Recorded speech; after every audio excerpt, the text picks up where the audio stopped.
Ma'ams and sirs, welcome to the Jarrett Bellmund Show.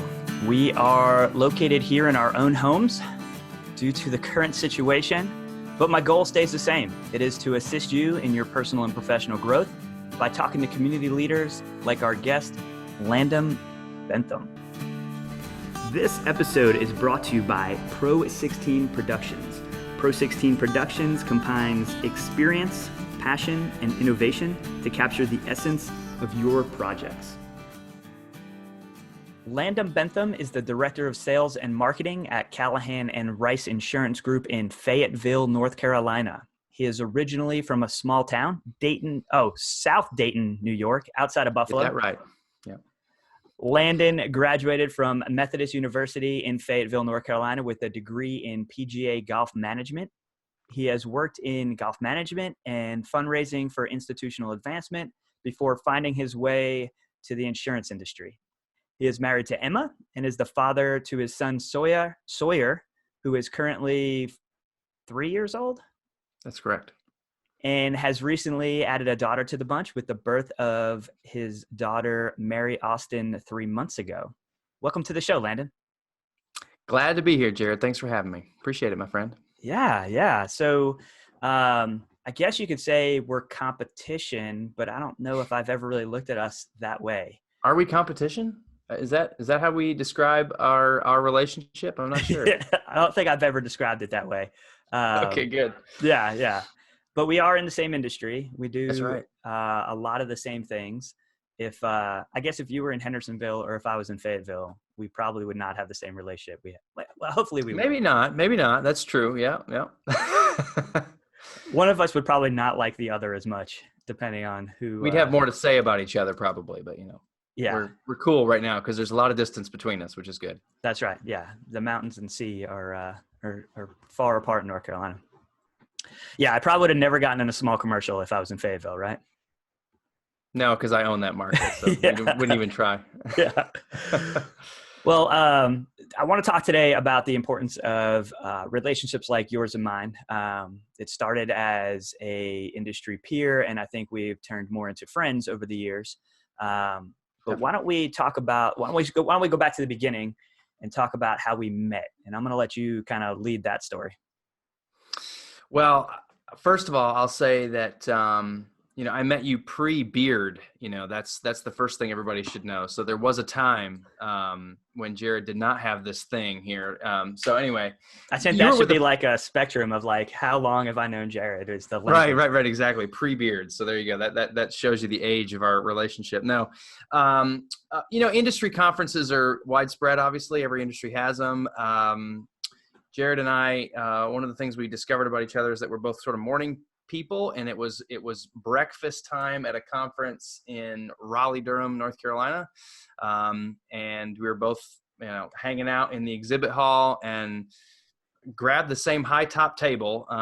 We had a pastry in our hand and a cup of coffee, and we were just like, yeah, what do you do? Okay, that's great. What do you do? So I think that was back in 2015. We had the little small talk there. I believe that's right. Yeah. The awkward small talk, no handshake, no hugs or anything. It was just kind of like, what are we doing? Who are you? And all that good stuff. Yeah, that was that weird time, at least in my career, where like I knew I was just a producer trying to figure out how to sell stuff. Yeah. And I was new in the industry. And so I was like, wide-eyed, what do I do? Who do I talk to? What do I say? How do I find out? But, just I think our personalities were, I'm interested in you, you're interested in me because we both looked like we were in the same situation. So we kind of had a quick conversation. It wasn't long. And then, gosh, I didn't talk to you for probably a year. Is that right? Am I forgetting anything? I think that's about right. Yeah. Maybe a little longer than a year. I'm terrible about keeping business cards in a pad folio that gets shoved underneath the desk somewhere, and I don't ever revisit it. So anyway, well, I think at that point, both of us were at a point in our careers where we were trying to sell in our own town, and at that point, I don't think I understood the importance of peer relationships within my industry. I looked at everybody as my competition. I remember that was one of my first. As an independent agent being at a conference. So I'd been to a couple conferences as a captive, but you're around the same captive people. Right. And so as an independent, you're like, man, some of these people are selling the same products I am in the same market I am. Mm-hmm. Absolutely. Absolutely. So yeah, I mean, from there it was, gosh, a year and a half. And then I got reconnected with you through someone that I was following in the insurance industry that was more on the leading edge of technology and marketing. And you were in that same group at the time, that same networking group. And then she connected us back together. And I was like, yeah, I talked to that guy like a year ago. And then I went to that pad folio under my desk and pulled out your card. That's crazy. And said, I am looking at it right now. I know that guy. Like I literally met him. And then, kind of the rest is history, as they say, up until today. I think we connected over a call to talk about Google reviews. I think that was our initial. I think it was right. Yeah. Because you were working on that, and I had started that, and you quickly surpassed my my success with your success at Callahan and Rice.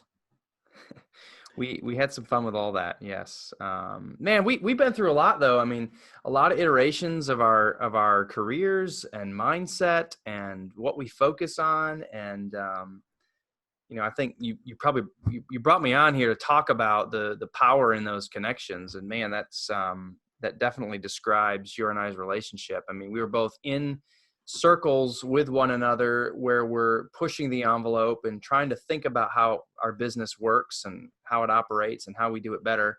And then full circle, you and I have a relationship where we're able to call each other on a whim and just say, hey, have you thought about this? Like, have you done this? Or how's that working for you?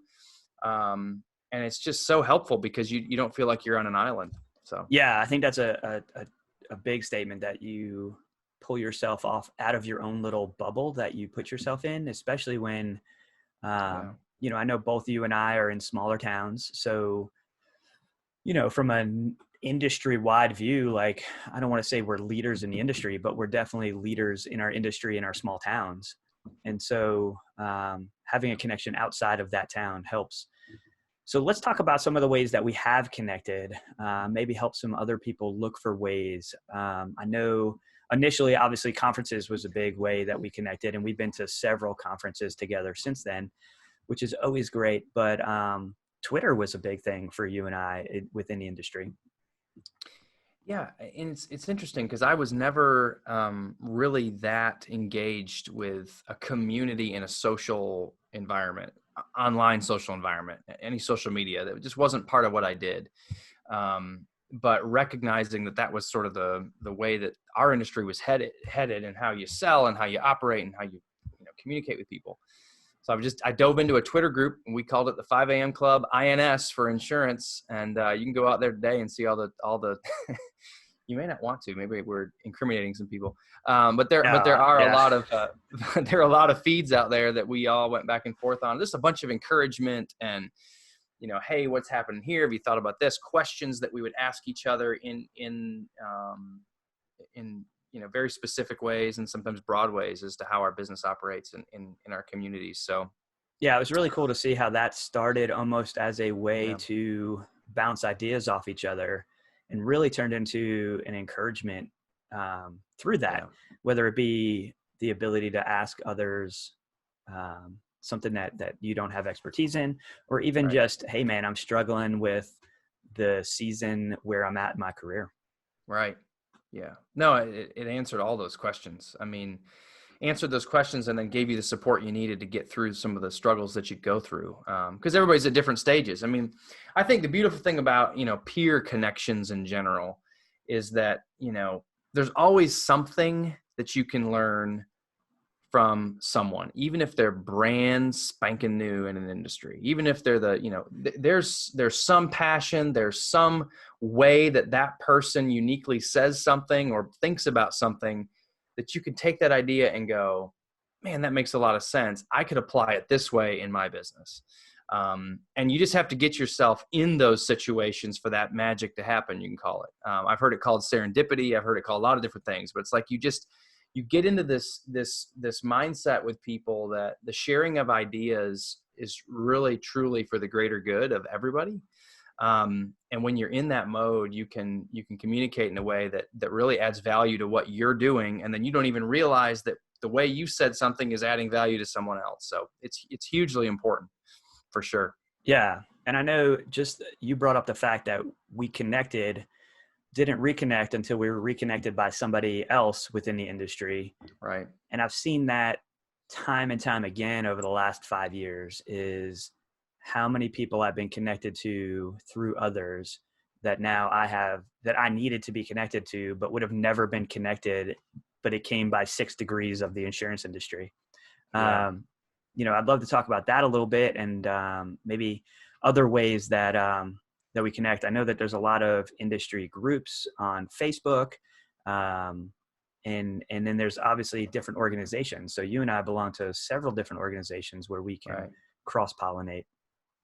Yeah, absolutely. No, it's funny, like getting to your question eventually here, but like one of the things that's popped in my head is, we started this by saying that, hey, aren't you a competition? Aren't you that?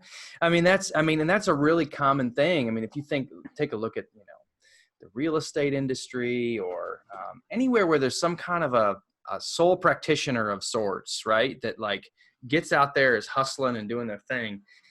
You go to industry events and sometimes the feeling is, I don't want to let too much go, like I don't want to open up too much about what's working for me because I don't want someone else to steal that. Point Right. blank. I mean, that's a real concern. At the same time, I think it's a fallacy.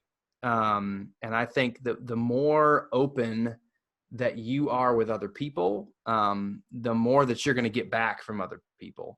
And let's be honest, I mean, just because we trade ideas like that doesn't mean that anyone actually goes out and executes on that exact idea. I mean, there are people that will rip ideas from you, and that's too bad. That's unfortunate. Those aren't the people you need to continue to hang out with. But you know what?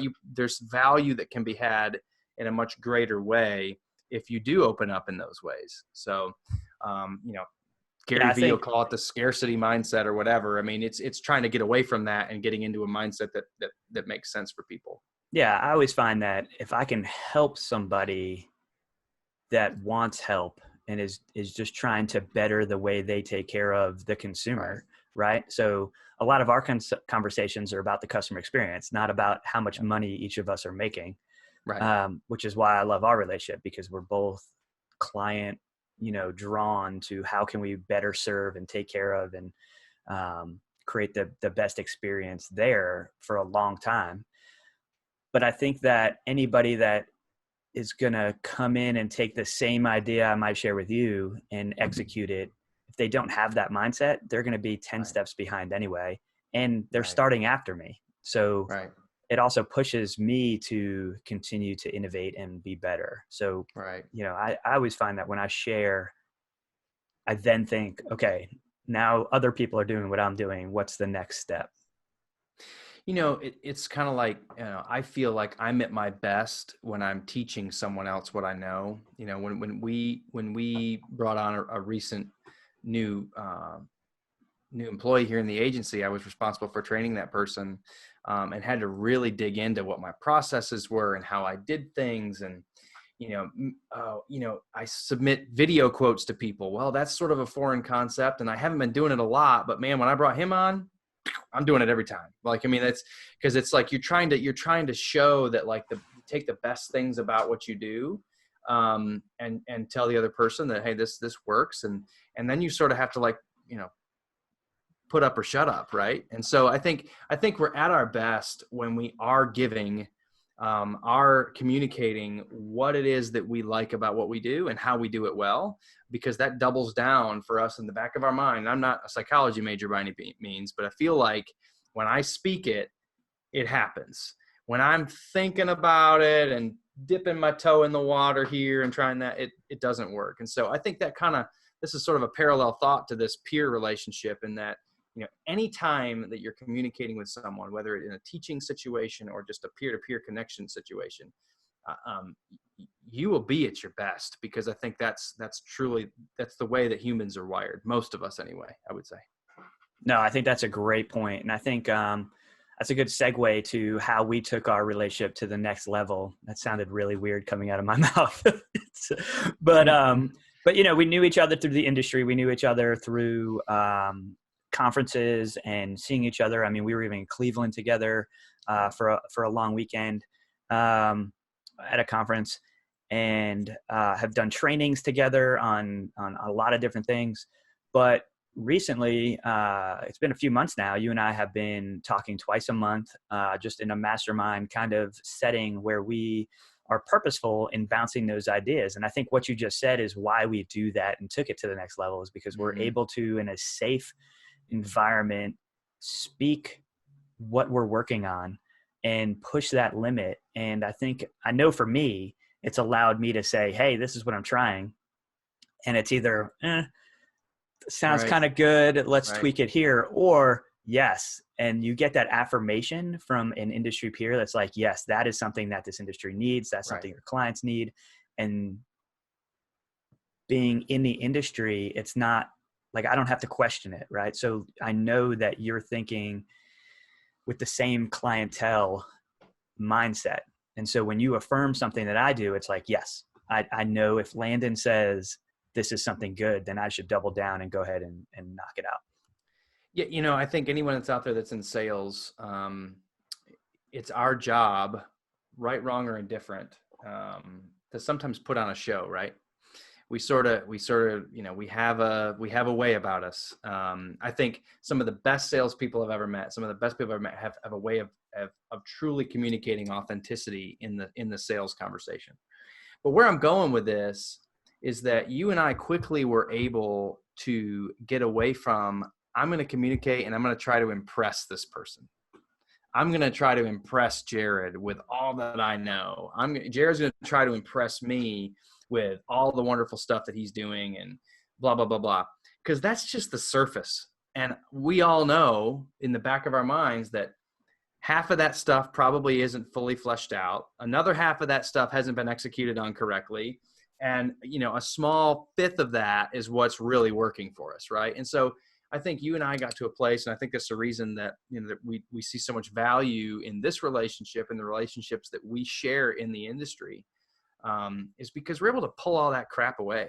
I mean, you can strip it all back and really just focus on, man, I am struggling in this. And it's okay if we talk about that, because I'm not judging you for it. You're not judging me for it. But truly, if iron sharpens iron, if we're able to help ourselves, help each other, we're going to be better for it, just to communicate openly, authentically, and honestly. And so, you talk about masterminding. That's really the crux of masterminding, right? It's just opening up and saying, I'm struggling with this. What do you think?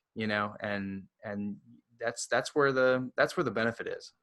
Yeah, no, I think you said it very well. I think opening that back end, showing the bottom part of the iceberg, whatever analogy you want to use, right? That there is so much deeper, and especially for salespeople like us, but I think it would apply to any industry or any business. Opening up your back end and being transparent and available for feedback that's honest and open, and actually looking at like the true essence of what it is, not the facade that we put onto because we do put a facade onto the community. I mean, my marketing's the best, except it's really not, Right. Yeah. There's a lot of areas where we could shore it up, but no, it's, there's so much of the other in the world. I mean, it's so easy to be the used car salesman. It's so easy and that's probably not a good analogy, but it's so easy to have the stereotypical salesperson. Like, I'm going to sell you this pen. Here's why it's the best thing in the world. But the people that can dial that back and create the connection with the other person, whether it's peer-to-peer, customer to, salesperson to customer, business to business, whatever it is, if you can really break that barrier down and just communicate honestly. I don't have all the answers. I've got what I think is a good solution for you, but I'm not going to put you in a situation where you're going to make a bad choice. I want you to make that choice. We're kind of getting into a sales talk here, but it all connects, because it all matters. And the way we communicate, I think, transcends all these things. So, yeah, no, I think that's a great point. So all in all, I think industry, business relationships are a great idea. I'm thankful for our relationship. So on this podcast, we ask 3 questions. So I am Perfect. going to throw them out there now. The first one is, what is the most influential book you've read in the last 6 months? The last 6 months, I would have to say there's one called Think Bigger. I think that's the name of it. It's a book about becoming not just a thing in an industry, but a new segment for an industry. And it honestly was one of the most boring reads that I can remember in a long time. But the way it was put together, it was okay. But the concept of it was incredible. It was just about creating a new segment to an industry, not just a new product or something like that. Interesting. Yeah. Okay. So what is something in the last 6 months you've had to say no to? What